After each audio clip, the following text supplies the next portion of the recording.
The ERi-TV news broadcast crew and I, Delit Zahaye, are now ready for your daily news briefing at 10:30 local time. But first, let us catch up with the major headlines. Seminar on proper use of pesticides in Gashbarka region. Soil and water conservation popular campaigns in Galalo subzone.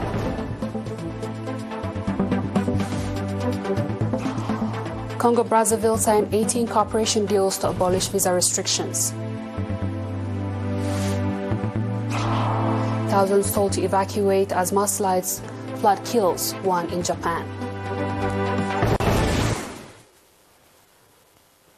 On our local news, seminar of proper use of pesticides were organized for farmers and agricultural experts in the subzones of Haikota and Fortosawa subzones, Gashbarka region.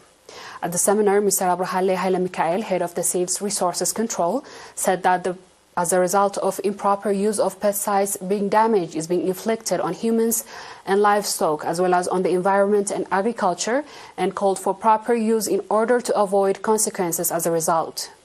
Mr. Saara Abraham, head of the Livestock Resources Control, called on farmers to seek advice from agricultural experts prior to applying pesticides for the safety of themselves, their livestock, and their crops.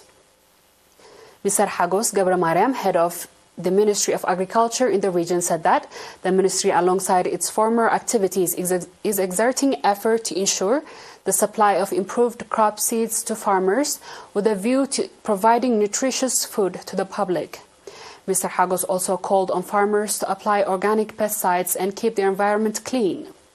The participants conducted an extensive discussion on the issues raised at the seminar and adopted various recommendations, including the sustainability of the seminar and as for strong relations between farmers and agricultural experts.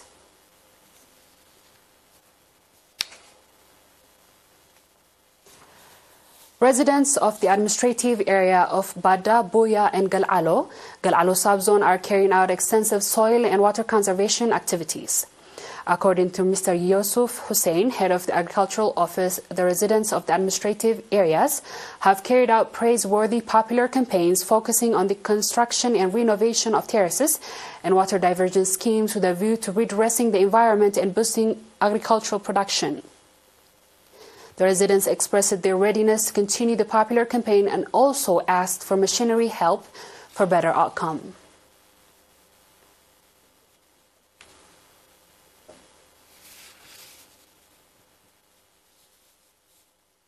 Dear viewers, we will be back with the international news shortly. Just stay tuned.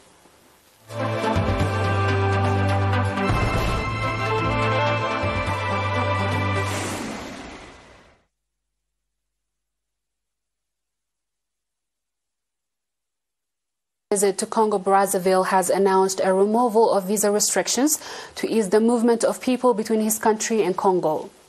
Received on arrival by his counterpart Denis Sassou Nguesso, President Ruto addressed the message of members of parliament, deputies and senators gathered in the Congress.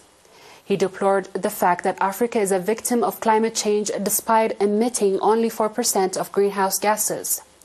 The Kenyan leader also expressed shock at the fact that the continent's low-income countries are spending 24% of their GDP on debt payment, which are strangling them.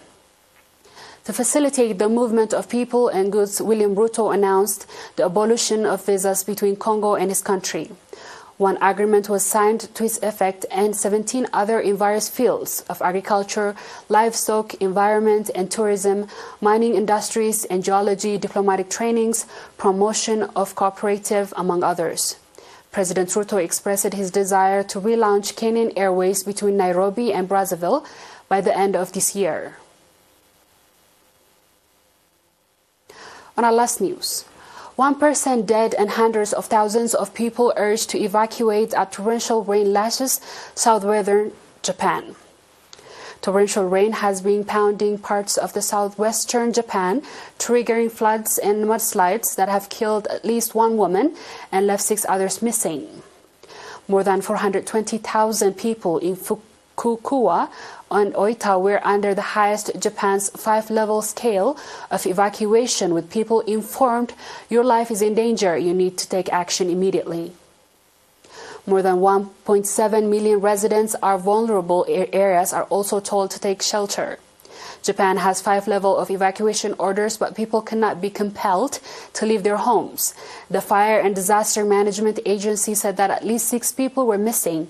A footage on NHK television showed muddy water from the swollen Makayuni River gushing over the bridge in the town of Yabaki in Oita Prefecture. Prime Minister Fumio Kishi's office said the task force have been established to coordinate the response to the rain.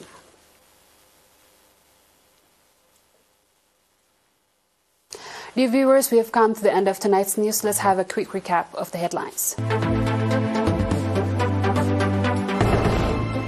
Seminar on proper use of pesticides in Gashbarka region.